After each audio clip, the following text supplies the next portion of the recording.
This client was different than others, and then what we learned and what worked and what didn't, and we're just continuing to learn. And I think my my motto from this my motto for most of the stuff I do is like, you're never going to get perfect. You get what you have, and it's better than what you had before. So just keep iterating off of it, right, and keep learning. And so that's what this was. So we had a QSR client. Can't tell you who it is, but it doesn't really matter. It just kind of that in that category. So we took them. They were a sporadic television advertiser, more reactionary, and not really hadn't had a lot of learning. Sorry, I'm going to put this pen down. And so I wanted to help them start to gain some. If you're going to do this again, let's learn and see what you can do the next time better. They were very much a very traditional. We were buying a certain demo, and that's really all they thought about.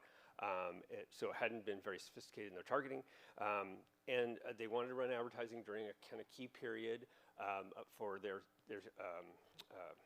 sales, and so and they also just had all of a sudden their talent fees were about to end on a ad, and so they said, let's run some television, and so and then they also, they look at sales. Sales is important to them, obviously, but it was very siloed. It wasn't tied back into television or whatever advertising they were doing, and so we wanted to help them with that. So that was kind of the situation. So it was 18 markets, and they're key markets, and it was a very 6-week flight, not a really long flight, so what we decided to do was, being a QSR, getting people in the store is the most important thing for them. And so, we wanted to measure foot traffic and tie it back into their television. They were doing linear TV. That was sort of the bread and butter, and that's what they were used to. To be honest, our contract was just linear TV, and so we, had been talking to them about like, hey, you need to expand out. But for this one, they really just wanted to stay with linear TV, and so we said, well, let's measure it still. And so what we did is we used Foursquare for the location data, and we vetted them out, and I think their panel is really good. If you're not familiar, they have like a 10 million panel. Allows them to kind of see where people are going, and you have a lot of good historical data from them. And then they have their panel tied into Vizio data. I worked at iSpot. We also had Vizio data, but we did a lot to the Vizio data to make it richer and work better. I don't have that sophistication or budget to do that kind of stuff, so I used the raw Vizio data, and that's something that had to use that. Understand that it's not perfect, but it gave us a way to kind of look at what was happening off of our television. So the 4 kind of key metrics we were looking at were store visits, conversion rate, which is just visits per impression, the conversion index, which is certain parts of the campaign elements compared to what the conversion rate is for those versus the overall conversion rate. So how this is average, how above or below average, and the behavioral lift is the incremental. It's that idea of comparing the certain campaign elements to a matched audience. We did a matched where everything was very similar audiences, similar viewing habits, traffic and that sort of thing. The only difference was the test saw the ad, and the match control did not see the ad. And so the results were it was interesting. We drove a 1% conversion rate, meaning 1 out of every 100 impressions, 1 visit for every 100 impressions, which compared to some of our digital stuff was good. And so we were seeing something that we were happy with.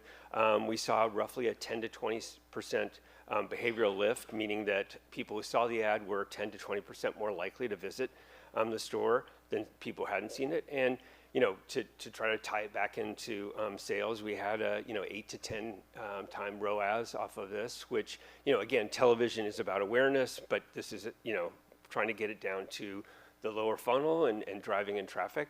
We were really happy. The one thing I always say about ROAS is, that sounds great, right? But we talked about yesterday is that incremental, I think, is really the important part.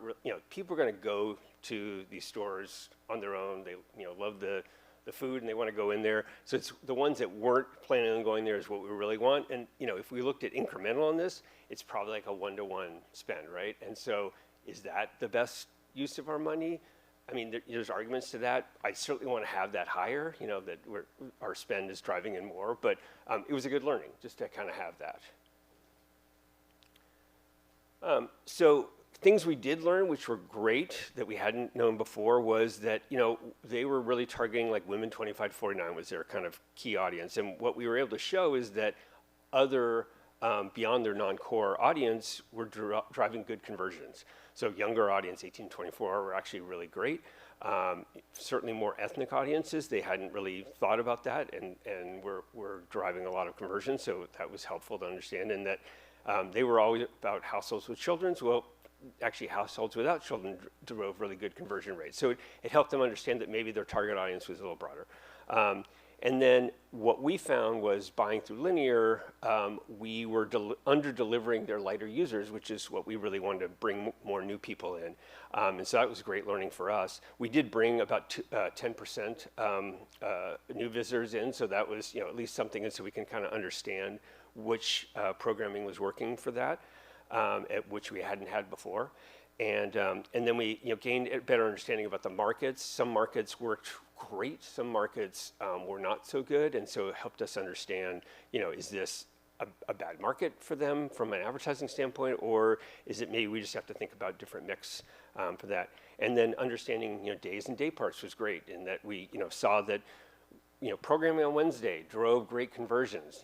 Are people planning out their weekend where they're going to go with their kids or whatever? And so it was really interesting to be able to get a lot of much more granular data out of this and what's really working for their business.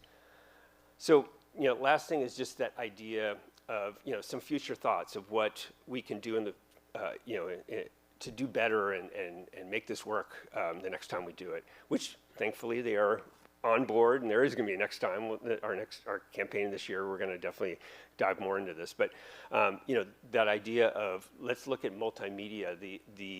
At the time, they weren't running any other digital advertising, so it was really just a television. But I really would like to understand how both of them work, and you can do that and see the the footfalls for digital only, television only, how they work together. Really important. So that's something we're going to explore this time around. And then, it was great, but like I said, there was drawbacks. Some of the data wasn't available. The confidence rate wasn't high enough, and we just weren't, able to see. A lot of the behavioral lift was what was not there for different elements, and that was because our scale maybe wasn't as big, and so we, want to think in the future. Maybe we don't do local, maybe we do national. Has a bigger scale, we might be able to get more elements, or at least just understand those limitations and set the client up in advance that, hey, we're going to get some learning out of this, but some of it's not going to be there, and that's just the reality of what we're trying to do. And then what we want to do in the future is having this information about driving traffic into stores helps us now with targeting, so we can go in and use that data to target people who have gone to the stores or have not been in a while, or go into our competitors. And so we're going to use that data that we have from the location data to make our buys smarter in the future. So okay, that's everything we learned. All right. Do we have any questions? I actually wanted to ask you, of course, when you talk, because you talked about wanting to include some digital, do you mean it sort of the way Gina was talking about, will you enhance? Because you're doing this test and you're obviously just using linear, but can you make those results better and still tie it in if you had other channels that you're using to sort of supplement that, and would you be able to correlate the two, or are they two separate? Yeah, no, we'd be able to see separately, but also people who were able to saw both of them. So really see what that, I assume that together it's going to be better. That's what I've seen in the past, but that's, we want to prove out. So yeah, I would love to understand how individual elements work, but also how they work as a whole. would you drive it in, like, would you lead it into it? And then, maybe, so maybe you start a couple of weeks before and start bringing, talking about the campaign or talking about the things that are going to be offered. And then you then go into this fuller campaign and seeing how it's dealing with linear. Like, how would you set it up? I would prefer to do it all together at once Yeah. so that it makes a greater impact, and we can still tease out the elements, and see what they're doing, so that we can understand how it all builds up. But yeah, I think we can do it all at the same time. Good. What else? All right. Well, best for last. Thank you very much. All right, thank